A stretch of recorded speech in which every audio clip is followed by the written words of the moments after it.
All right, happy Wednesday, everybody. Welcome into the show. You're watching Philadelphia Eagles now. My name is Chase Sr. The Eagles making a couple of roster moves here today. They have placed rookie safety Andrew Mukuba on injured reserve. He broke his ankle at the end of that Cowboys game. The Eagles have also signed Britain Covey to the 53-man roster, and then they placed Luke Felix Fualalu on the practice squad injured list. Let's recap some of these moves here. A reminder to subscribe to the channel because anytime there's breaking Eagles news, I always have you covered here on the show. For Mukuba, obviously this injury is unfortunate. He had really been getting better and progressing over the last few weeks, and he earned the trust of defensive coordinator Vic Fangio. In training camp, there was that safety competition between him and Sidney Brown, but then once the regular season came around, Mukuba was really able to distance himself from Brown and win that job. And he does have some injury problems going back to Clemson and at Texas. There's been some question marks around his durability. Then in the preseason, he got hurt and injuring his hamstring. There was an injury before that. But when he played against the Cleveland Browns, you saw the playmaking ability that he possessed at Texas, where when targeted, lowest passer rating allowed in college football. He had 6 interceptions while playing for that Texas team that made a nice little run in the college football playoff. Good against the pass, good against the run, playing the game with a lot of velocity as far as his speed. He's a 4'4" guy who also plays a lot bigger than his size, but he also, I believe, at Texas last year had double-digit pass breakups. So he's a very instinctual player. To start the year, he made some really nice plays. He had the sack of Patrick Mahomes in week 3, or what was that, week 2? He had the interception of Patrick Mahomes when Reed Blankenship was in coverage on Travis Kelce.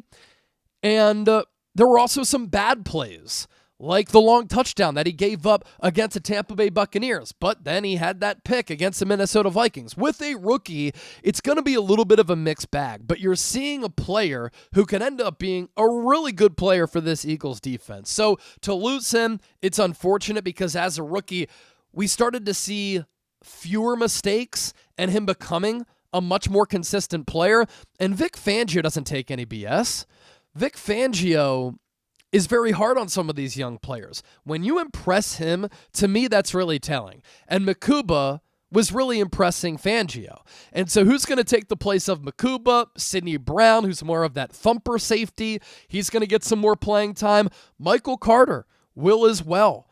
And the Eagles have been cross-training him at nickel corner and at safety since making that move at the NFL trade deadline. He has played at an elite level from the slot. But he also has the ability to play safety where he's really good against the run, naturally because he's that nickel corner. He's not the tallest guy, but he does play with physicality. And so look out for those two players, obviously, to get more run with the Eagles in this Black Friday game against the Chicago Bears. There's also this move for the Eagles. And I just got done with the live show on Eagles Now, and on the back half of this show, I'm going to get to injury news on DeVonta Smith and a bunch of other topics, so stay tuned for that.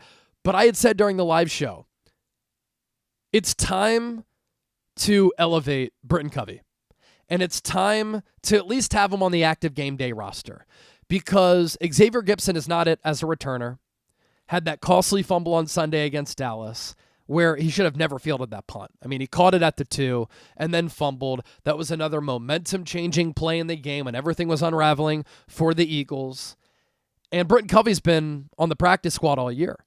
Well, the Eagles have had troubles this season fielding kicks. They've got no juice in the return game from the punt returner spot. Jahan Dotson, I know he did it at Penn State. He didn't give this team anything at punt returner. So the Eagles have signed Britain Covey to the active roster. Now, this is to fulfill the punt return spot because Xavier Gipson suffered that injury on that play that he fumbled. But does it have to do with DeVonta Smith being hurt at the wide receiver spot because his status might be in jeopardy for Friday's game? And again, we'll get to that here in just a moment. I love this move to bring Covey onto the active roster. Fourth-year player, played in 38 games for the Eagles, joined as a rookie UDFA in 2022 out of Utah. He was dynamite as a punt returner and kick returner while with the Utes. One of the best to ever do it in the history of college football. A threat for a house call at any time. Now, I know he's small, 5'8", a $173, but he's proven that he can be one of the best punt returners in the NFL. He did it in 2023. He led the NFL with 417 punt return yards and was the only player in the league, who broke off multiple 50-yard returns. He had 2 of them. So that's going to come at wide receiver and punt returner for him. Xavier Gipson dealing with a shoulder injury. Hurt against Dallas, as I mentioned. And I think that Covey is going to be able to give this team some juice at the punt returner spot. Also, Xavier Gipson was kind of used as a gadget guy. We saw him, I believe, against Dallas, if not against the Lions, catch a pop pass.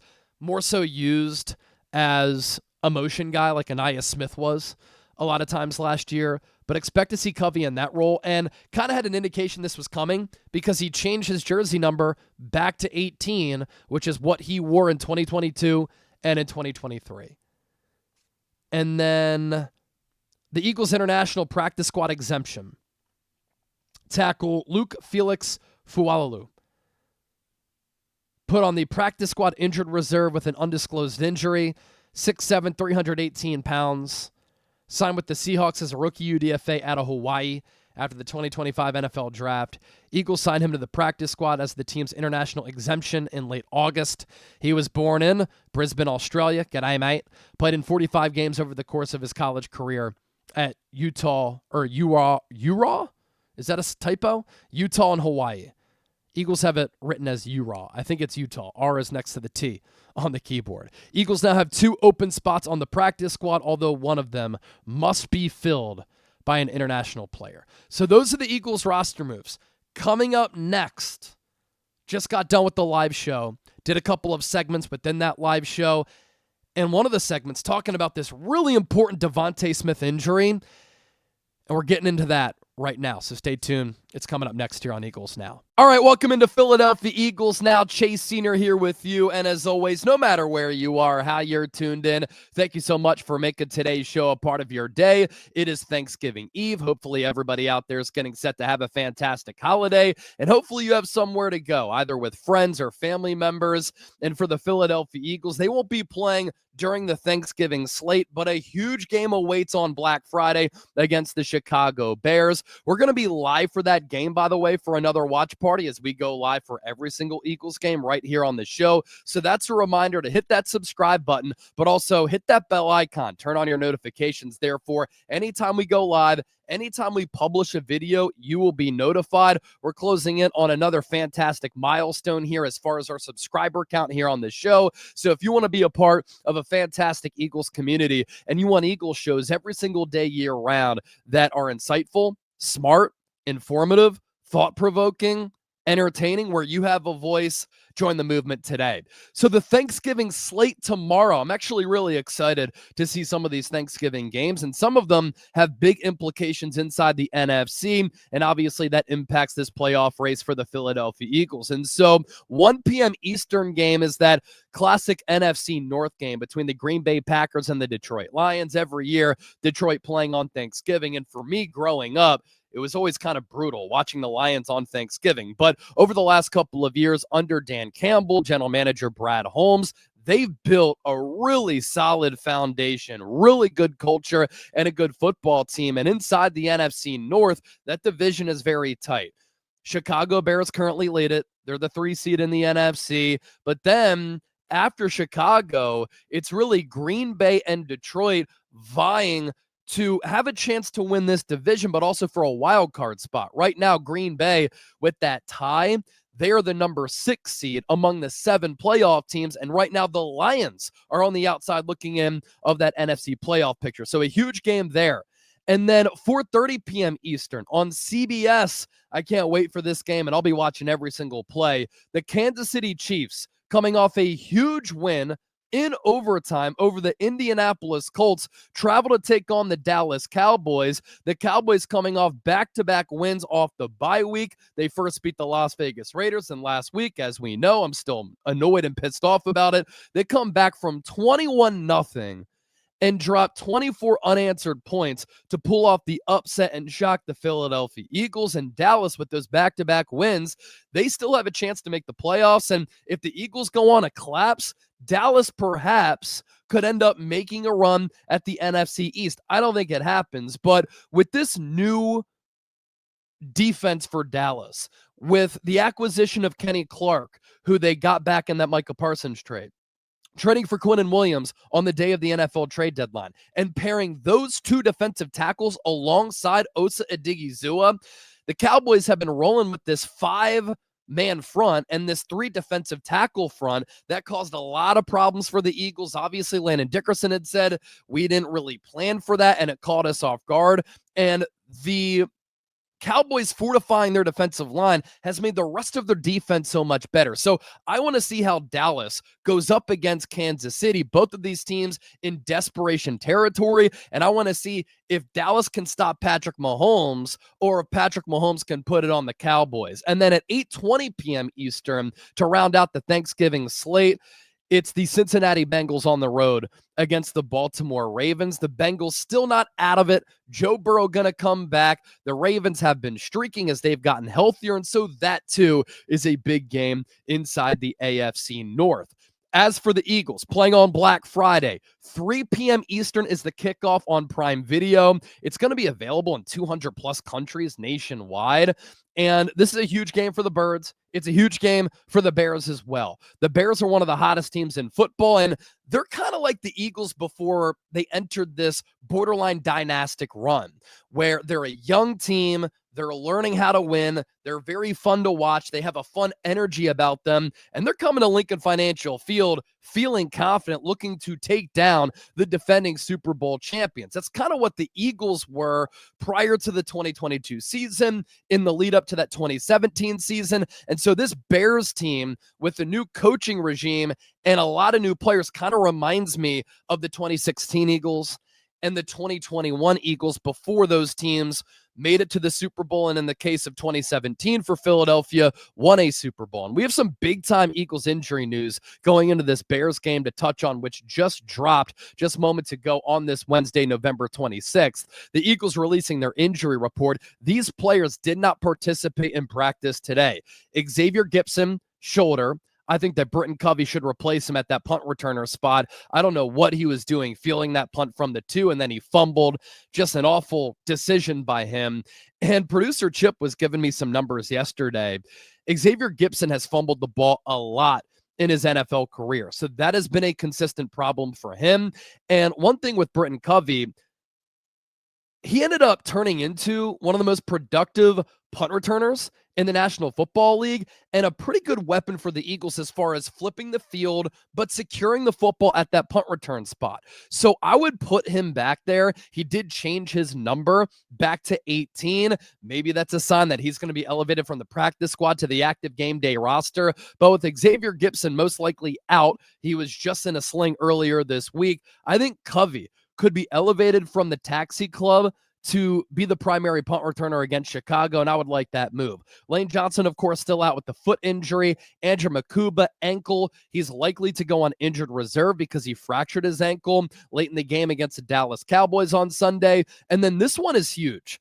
DeVonta Smith did not participate in practice, shoulder, chest, and an illness. So he's all types of banged up, and we'll talk about him more so coming up in just a moment. Saquon Barkley is on the injury report with a groin. He was a limited participant. Reed Blankenship, limited participant with a thigh. Vic Fangio did say on Tuesday he expects him to play. Landon Dickerson still dealing with the knee injury, limited participant, hasn't been right all year. And then Brandon Graham, who came out of retirement coming out of the bye week going into that Packers game, limited participant with a groin. Miles Hinton back, Willie Lampkin, knee, ankle, full participants, but haven't been added to the official 53-man roster. Their practice windows have just been open. For the Bears, they have a lot of injuries. Former Eagle TJ Edwards, hand and hamstring, did not participate. Ruben Hypolite, shoulder, did not participate. This is from yesterday. Luke Newman, foot, also a non-participant. Dominique Robinson, concussion. Noah Sewell, elbow. Tyreek Stevenson, hip.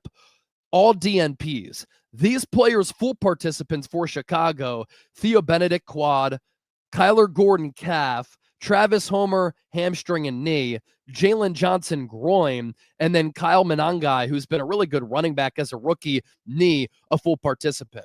Now, going back to DeVonta Smith, this injury news is huge for Philadelphia, and it looms large for this game.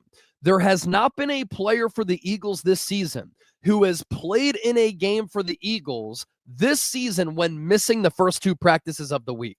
So DeVonta Smith so far has missed the first two practices of the week. The last time we talked about this was with A.J. Brown. He had missed the first two practices of the week with that hamstring injury going into the Giants game, ended up not playing. And funny enough, the Eagles scored their most points in a game this year by dropping 38 on the G-men. It was their best running game of the season as they ran for nearly 300 yards, and the only game this season that Saquon Barkley has surpassed 100 rushing yards. And so with DeVonta Smith, as we know, he's putting together a career season. He's been the Eagles' number one wide receiver. I think he's been better than A.J. Brown. I think with his route tree and usage, pre-snap motion, he's been the most versatile wide receiver for Philadelphia and by far the most explosive weapon in the pass game for Jalen Hurts as far as making plays downfield. Seemingly every single week, he's making big-time plays with the exception of that Lions game a couple of weeks ago. And Smitty is putting together a really good season. 55 catches, that's tied for 18th in the NFL. 754 yards, that's 13th in the NFL. He has 3 touchdowns, 13.7 yards per catch. If he can't play in this game, obviously the passing game will continue to go through A.J. Brown. He's been targeted a lot over the last 2 games. Hasn't led to offensive success, but it's time for A.J. to really put the team on his shoulders. We've seen Darius Cooper getting some more snaps. Obviously, that would elevate Jahan Dotson into a bigger role if Smitty cannot play. He is tough as nails, and this has been the case with him going back to Alabama with Philadelphia. So we'll keep eyes on this, but the fact that it is a short week, this could be bad news for the Birds. And this Bears defense has not been good this year. They've made some defensive improvements over the last few weeks. Montez Sweat has started to get going. Former Eagle C.J. Gardner-Johnson has helped to solidify and fortify that secondary. But the Bears' defensive rankings under defensive coordinator Dennis Allen, not great this season. 27th in points per game, 27th in yards per game, 30th in yards per play. They are 11th in third down conversion rate, but 26th in opponents' red zone touchdown scoring percentage. Perhaps an opportunity finally for the Eagles offense to get back on track. And for Philadelphia, the offensive line has to perform better. Kevin Patullo has to have a better play calling feel and play calling rhythm. He's lacked that. I think that Jalen Hurts needs to be more consistent. This run game has to get going, which it hasn't. I would think about benching Cam Jurgens, honestly, to play Brett Toth there because Jurgens has been killing this team all year. He hasn't been healthy. And I would just make some changes like running more from under center, because when the Eagles have done that this year, it's gotten Saquon Barkley going a little bit. And for this Eagles offensive line, when they're running all this outside zone and out of shotgun, there are so many nuances that have to take place pre-snap, post-snap with all of these offensive linemen pulling. Whereas if you run from under center, it's kind of straight line forward, right? Where these offensive linemen know their assignment. They want to get downhill. And maybe that's what the Eagles offense has to do. Less thinking, because with a more complex approach, they've committed all of these penalties, and it has killed this Eagles offense this year. On offense for the Bears, while we're talking about how they stack up on both sides of the rock, let's get to their offense here. This is going to be another test for this Eagles defense under Vic Fangio. Ben Johnson, Caleb Williams, they like to run a lot of play action plays and throw it downfield. The Eagles against the Cowboys got cooked on some of those looks. That's been a problem all season long. And so it's not going to be easy to defend this Bears team. They will make you cover every blade of grass. They are a balanced offense, and they will tax you from sideline to sideline, north and south. They're 8th in points per game this year at 26.3, 6th in yards per game at nearly 370, 8th in yards per play, 8th on third downs, middle of the pack, 16th in red zone touchdown scoring percentage. And in this game between the Eagles and the Bears, it is going to be a coaching masterclass between Vic Fangio and Ben Johnson. These are two of the best offensive and defensive-minded coaches in the NFL. And it's refreshing to see one great coach complement another great coach. And that's exactly what we've seen this week from Vic to Ben and Ben to Vic. They've been very complimentary of one another. Here's what Fangio said yesterday about Ben Johnson. It's a great scheme. They do a great job calling the game, mixing it up, marrying their run game and their pass game. They're highly ranked in a lot of areas, and I don't think it's any accident. They've got really good players, and it's a great scheme, and he's a great play caller. They package things well together. They play multiple personnel groups, and they're under center a good bit, probably more than most teams in this league. Kudos to Ben Johnson and his staff for bringing that young quarterback along, who I don't think ever played under center in college. Caleb Williams really didn't play under center when under Lincoln Riley at USC. Lastly, from Fangio, he said, Ben Johnson's doing a great job, and they have fought through any of the pitfalls of what they were dealing with, and now they got a quarterback that is executing their offense the way that they want to. So that's Fangio talking about Ben Johnson. Here's what Ben Johnson said about Vic Fangio. He's like the godfather in a lot of ways. He's influenced the game significantly. It's the shell defense. They want to limit the explosive plays. And I think when you have the horses up front like he does, to where they can stop the run game while playing too high, that's two high safeties, I think it's a powerful combination. He does a phenomenal job with it. I never worked with Vic, but a lot of respect from afar, obviously. And then the people who have worked with him speak so highly of how he calls a game. And he's usually a step ahead of the opposing play caller.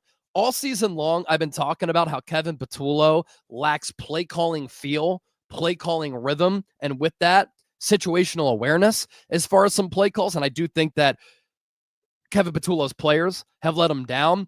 That's what Ben Johnson is talking about there with Vic Fangio, how he calls a game and the feel he has for it. Well, Ben Johnson has that too.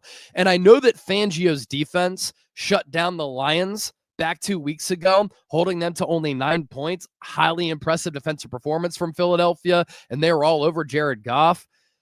Is that going to bode well for the Eagles, knowing that they just went up against the Lions and now they're playing the Bears? Perhaps, although I will say, obviously, it wasn't Ben Johnson calling the plays for the Lions a couple of weeks ago. It was Dan Campbell. So a great chess match, X's and O's matchup between two of the best minds in the NFL and Vic Fangio and Ben Johnson on Friday, and I can't wait for it. Another storyline in this game, C.J. Gardner-Johnson playing against the Eagles. He has now been with 3 teams since the Eagles traded him to Houston this offseason. He was with Houston, let go after 4 games, goes to Baltimore on their practice squad. They let him go. Then he signed with the Bears, and he signed to their active roster. A couple of weeks ago, he got a game ball from Ben Johnson, who I think has done a good job inheriting a personality that sometimes can be difficult to manage. And they were having so many secondary problems. Well, C.J. Gardner-Johnson has gone to Chicago under defensive coordinator Dennis Allen, who he played under to start his career with the Saints, and he's been playing really, really good football. Nick Sirianni was asked about C.J. GJ today, and he said that they had some great times together, went to 2 Super Bowls together, won a Super Bowl together, and Nick said, quote, "I miss him. He's playing great football." CJ is playing great football. This is going to be a revenge game of sorts for him going up against the Birds. Remember, I had tweeted out that I wanted the Eagles to bring him back. CJ reposted that, retweeted it.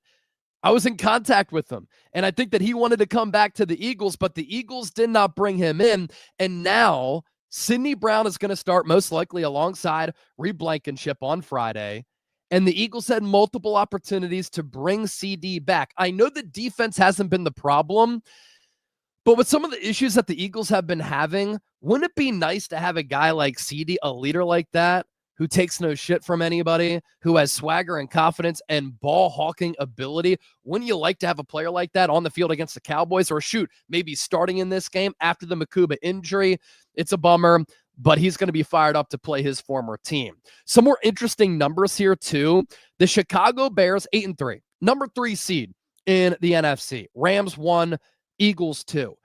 By DVOA, which has been tracked since 1978, the Bears are the worst 8-3 team ever by DVOA standards.